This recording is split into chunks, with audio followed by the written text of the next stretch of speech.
Estás escuchando el podcast Dios no está callado. Acompáñanos a conocer a Jesús a través de los Salmos.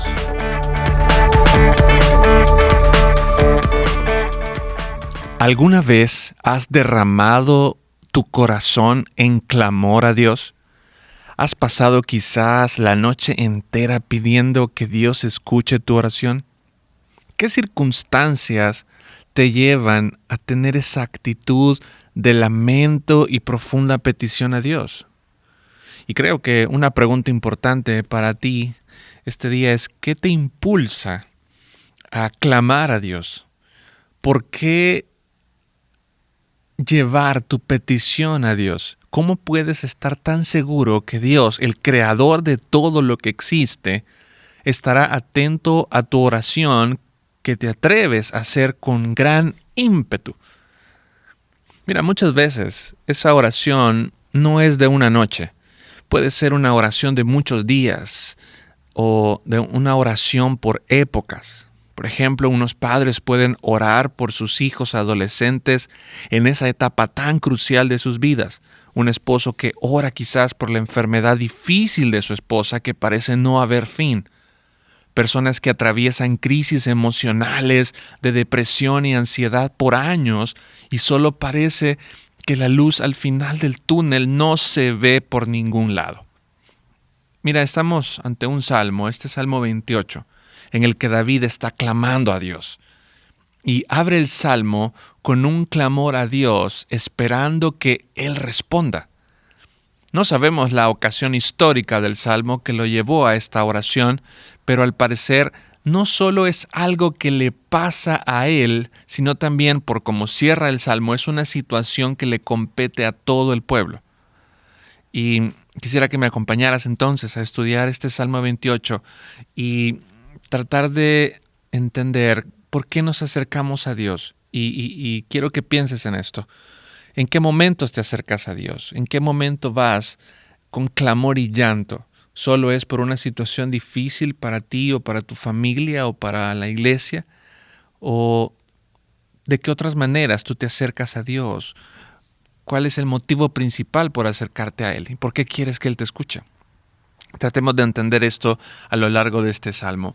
Y comencemos con la primera sección de este salmo, el versículo 1 y 2, hablando de la confianza que tiene el salmista.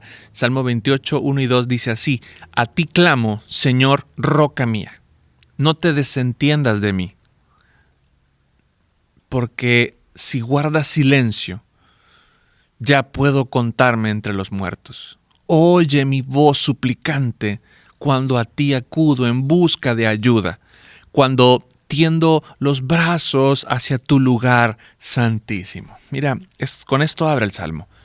En el Salmo anterior, el Salmo 27, veíamos cómo el Señor nos protege de nuestros enemigos al decirnos que nos pondrá sobre una roca.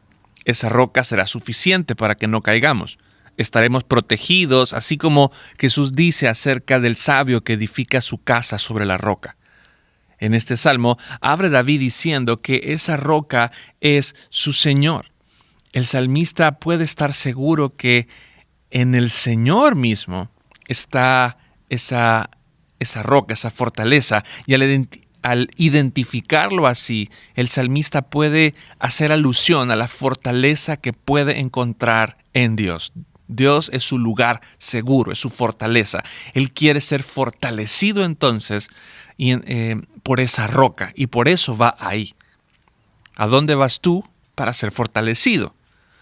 ¿Vas al diálogo con tus pensamientos, que es lo que normalmente hacemos antes de ir a Dios? Quizás comenzamos a dialogar con nosotros mismos, a buscar soluciones en nuestra mente, o vas a pedir consejo a algún amigo o familiar, o vas a un lugar donde te digan lo que quieres escuchar. Aunque David va hacia su roca, él no quiere que esa roca lo ignore. Él le pide a Dios que no se desentienda de él. O como se dice en otras versiones de este salmo, no seas sordo para conmigo. No ignores mi petición. ¿Por qué Dios sería sordo para con David? ¿Por qué David pensaría esto? La Biblia nos enseña que Dios escucha todas nuestras súplicas. Incluso sabe hasta lo que estamos pensando.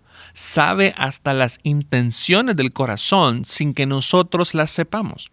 ¿Por qué David pensaría que Dios no lo escucharía? ¿Alguna vez te has sentido de esta misma manera que el salmista? ¿Has tenido esta sensación que tuvo él? ¿Que Dios no te escucha o que está ignorando tu petición? ¿Por qué pudiéramos llegar a pensar esto? Dice el salmista, porque si guarda silencio, ya puedo contarme entre los muertos. Si Dios no lo escucha, Él está perdido. La única fuente de esperanza es que Dios escuche su oración. Pero no como quien oye llover, no como quien simplemente escucha un murmullo y lo ignora, sino como quien atiende esa oración. Porque Dios escucha absolutamente todo lo que el ser humano dice, sea ateo o no, sea creyente o no. Dios sabe cada pensamiento.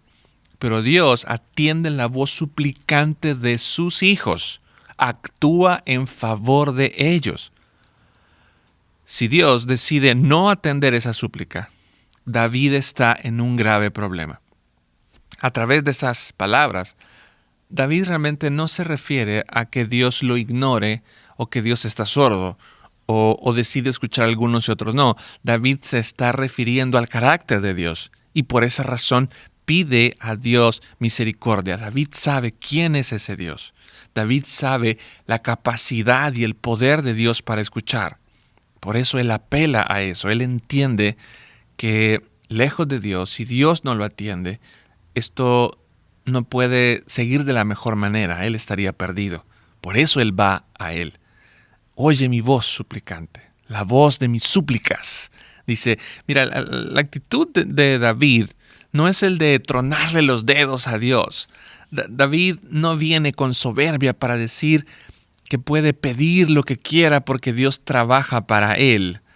Ese es el mensaje de muchos hoy en día, que tú debes de pedir y reclamar todas las bendiciones de Dios y como eres su hijo, ninguna petición se te negará. David sabe quién es Dios y sabe que Él obrará de acuerdo a su carácter. Y por eso esa oración es llevada a cabo elevando sus brazos hacia el lugar santísimo, es decir, en la misma presencia de Dios, dándole el honor a Dios, reconociendo quién es Dios, el lugar donde solo el sumo sacerdote podía entrar para pedir misericordia. Eso dice mucho de la intimidad de esta oración. No es una oración ocasional, no es una oración que se le vino a la mente mientras iba por el súper comprando el pan o conduciendo por la calle y después se le olvida. Es una oración intencional donde solo están Él y su Señor. Esa es la oración profunda de David. Viene con humildad a pedirle que escuches. Es un clamor humilde al único poderoso que le puede atender. ¿Pero qué es esa oración? La mejor traducción es la voz de mis súplicas, hablando en plural. Indica que no es una oración única, sino que son muchas oraciones que han llegado delante del Señor, que Él ha elevado a Él. No es el evento del año, es una y otra vez que Él viene delante del Señor. Muchas veces David va a Dios y le suplica. Ahora, ¿cuál es esa petición? ¿Qué le preocupa a David? ¿Qué es lo que hace que David quiera encontrar fortaleza en su roca? Mira el versículo 3. No me arrastres con los malvados, con los que hacen iniquidad, con los que hablan de paz con su prójimo, pero en su corazón albergan maldad. La petición en esencia de David es que no quiere que Dios lo incluya dentro de los malvados. ¿Acaso David no era malo? ¿Acaso David era un hombre justo que Dios le debía perdón y justicia por su desempeño? Ya hemos visto en muchas ocasiones que este no es el caso. David, al igual que cada uno de nosotros, somos tan malos y tan merecedores del juicio de Dios. Es por eso que el apóstol Pablo dice en Romanos 3 que no hay ninguno bueno, no hay quien busque a Dios, no hay ni siquiera uno. En esa descripción está David, estás tú y estoy yo. Entonces, ¿por qué David no quiere que sea barrido como un malvado? Los malvados, en este sentido, son todos aquellos que se resisten a Dios, aquellos que son considerados enemigos de Dios y no esperan en Él. Al contrario, se oponen a su reino. Aunque David hizo cosas malas, David buscaba constantemente el favor de Dios, pedía su dirección. Las descripciones que da David a estos malvados son los que hacen iniquidad, que son hipócritas, engañando al pueblo de Dios. David no quiere ser identificado con estas personas. Él no quiere que cuando Dios juzgue a estas personas, ser contado entre ellos, porque eso representa el juicio justo de Dios en su contra. Mira el versículo 4. David dice, págales conforme a sus obras, conforme a sus malas acciones. Págales conforme a las obras de sus manos. Dale su merecido. David le pide a Dios que juzgue con rectitud y que tome en cuenta la evidencia real. Como lo mencionamos al principio, no se nos dice la situación real de David que pudiera estar significando que lo pudieran incluir a él y al pueblo como algo malo. Pero esto nos apunta a algo más importante. Como lo hemos venido viendo una y otra vez en los Salmos, David nos dirige la mirada al ungido del Señor, al verdadero Rey de Israel. David está apuntando a algo mucho más allá. Vamos hasta Jesús. Jesús fue contado con los malvados.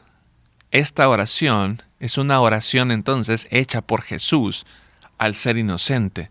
Pedirle al Padre que no se le barra con los malvados, que no lo incluya con los malvados. Jesús fue acusado de juntarse con pecadores, con prostitutas, con alcohólicos.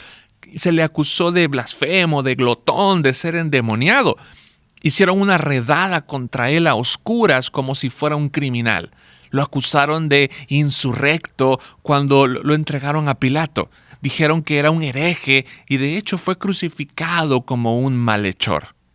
La misma ley de Moisés decía que era maldito de Dios el que fuera colgado en un madero. El apóstol Pablo en 2 de Corintios 5:21 nos dice que Jesús fue tratado como pecador. Gálatas 3:13 también nos dice que Cristo nos redimió de la maldición de la ley, habiéndose hecho maldición por nosotros, porque está escrito, maldito todo el que cuelga de un madero. Cuando Jesús fue juzgado y tratado como malvado, Él ora estas palabras de David para pedirle a Dios que no lo considere como un malvado. Jesús apela a la justicia de Dios para que vea con detenimiento las obras de sus manos y que juzgue con justicia. Regresemos al Salmo 28, versículo 5. Dice, ya que no toman en cuenta las obras del Señor y lo que Él ha hecho con sus manos, Él los derribará y nunca más volverá a levantarlos. Este será entonces el juicio de Dios. Los malos no toman en cuenta las obras del Señor, no toman en cuenta lo que Dios ha hecho, y cuando menos lo esperan, Dios les dará su merecido, porque habrá juzgado con rectitud y le dará a cada uno lo que merecen sus acciones. ¿Los creyentes seremos juzgados por las obras que hacemos también? La Biblia nos enseña que sí. Romanos 2:6 en adelante dice, el cual pagará a cada uno conforme a sus obras, a los que por perseverancia en hacer el bien buscan gloria, honor e inmortalidad, vida eterna, pero a los que son ambiciosos y no obedecen a la verdad, sino que obedecen a la injusticia, ira e indignación. Habrá tribulación y angustia para toda alma humana que hace lo malo. El judío primeramente y también el griego, pero gloria y honor y paz para todo el que hace lo bueno, al judío primeramente y también al griego, porque en Dios no hay acepción de personas. Tristemente ignoramos constantemente estos versículos, que Dios juzgará nuestras obras. La salvación no es por obras, claramente lo sabemos, pero la fe no viene sola. Y no se trata de obras como ir al hospital y hacer oraciones y dar tus diezmos. Es caminar por donde Dios te ha preparado para que camines. Es hacer la voluntad de Dios y eso incluye muchas cosas. Es amar al Señor con toda tu alma, con todas tus fuerzas y con toda tu mente, y en base a ese amor respondemos en todo lo que hacemos. Lavarte los dientes puede ser para la gloria de Dios, tomar agua puede ser una obra hecha en fe. Es todo lo que hacemos en respuesta al amor de Dios. La oración que a David le urge elevar delante de Dios y que no lo ignore es justamente esta: vivir para Él. Esto le preocupa a David, vivir para Dios. Él no quiere vivir como un malvado, no vivir como quien no ama a Dios. Él no quiere vivir deshonrando a Dios. Él quiere vivir de modo que sus obras hablen que busca con gozo y amor a su Dios. En 2 Timoteo 2:19, el apóstol Pablo dice: no obstante, el sólido fundamento de Dios permanece firme, teniendo este sello: el Señor conoce a los que son suyos, y que se aparte de la iniquidad todo aquel que menciona el nombre del Señor. El creyente buscará en todo momento no hacer lo malo. No lo hará perfecto, pero su corazón estará dirigido a hacer la voluntad de Dios. Y cuando no esté conforme a la voluntad de Dios, lo que se revela en su palabra, en la Biblia, buscará con dolor en su corazón y arrepentimiento el perdón de Dios para que dirija su vida. Mira, ¿cuál es entonces la respuesta de Dios para su pueblo? Versículo 6. Bendito sea el Señor que ha oído mi voz suplicante. El Señor es mi fuerza y mi escudo. Mi corazón en Él confía. De Él recibo ayuda. Mi corazón salta de alegría y con cánticos le daré gracias. David estaba orando por la redención de su corazón y gracias a Jesús, Dios escuchó la oración de David. No fue contado con los malhechores, sino que es contado con los justos. Dios es ahora su fuerza para el día a día, es su escudo porque su fe estará puesta en la salvación que viene del Señor. Toda la ayuda para vivir en la voluntad de Dios le es dada a través del Espíritu Santo. Esta salvación y redención produce gozo y alabanza. La alabanza del pueblo de Dios no viene porque un día se nos antojó cantar en el templo del culto, en el tiempo del culto de adoración y cantamos. La alabanza a Dios viene de un corazón agradecido por la salvación. Por eso cantan los creyentes, porque están agradecidos que han sido salvados, porque no lo merecían, pero Dios les ha dado su gracia. Vemos ese ejemplo claro cuando el pueblo de Israel cruza el Mar Rojo. La respuesta inmediata fue un corazón lleno de alabanza y proclamar la salvación de Dios. ¿Cuándo cantas al Señor? ¿Por qué lo haces? ¿Te gusta la tonada del canto o tu corazón realmente está agradecido por lo que el Señor ha hecho en tu vida?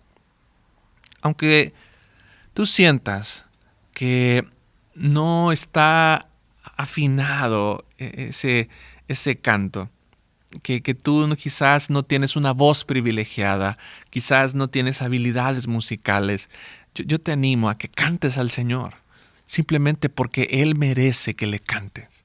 Él merece que todo el pueblo de Dios le cante con todo el corazón por la salvación que ha hecho por todos nosotros en Cristo.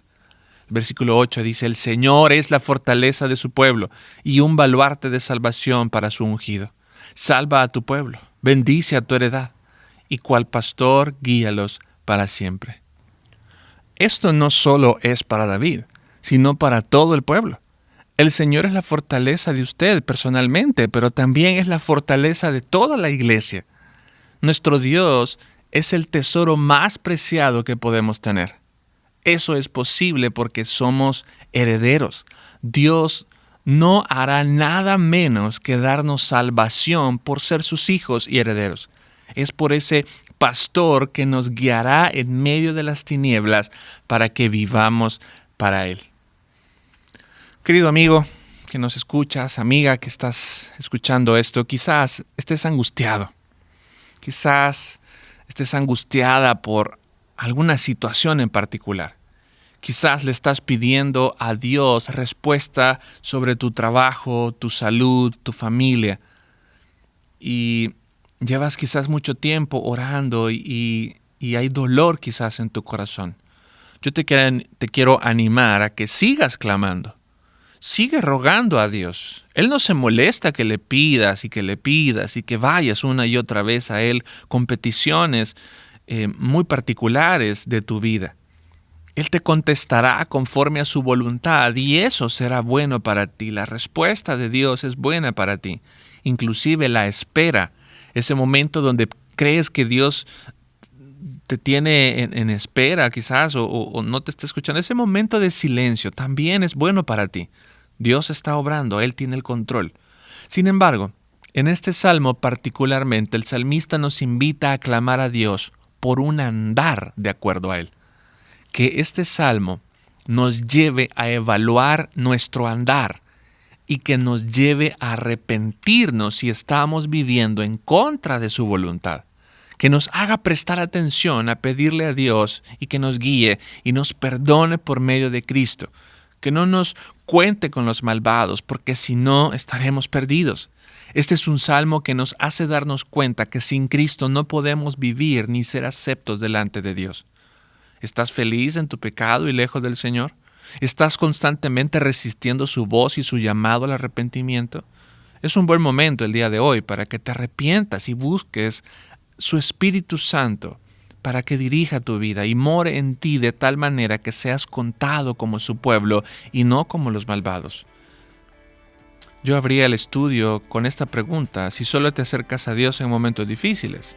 Yo te animo a que no solo te acerques en esos momentos, sino que tu vida sea un continuo entrar en su presencia, a clamar en primer lugar para que tu vida sea conforme a lo que indica su palabra. Esta oración es mucho más importante que cualquier otra petición que pudieras tener en tu vida. Es una petición que marca tu eternidad. Vivir como Él quiere que vivamos, confiando en Él. Si tu vida está alineada con su palabra y verdad, todo lo que venga a tu vida, por difícil que sea, podrás confiar en que estás en las manos del Dios que te sostiene. Y tu vida entonces caminará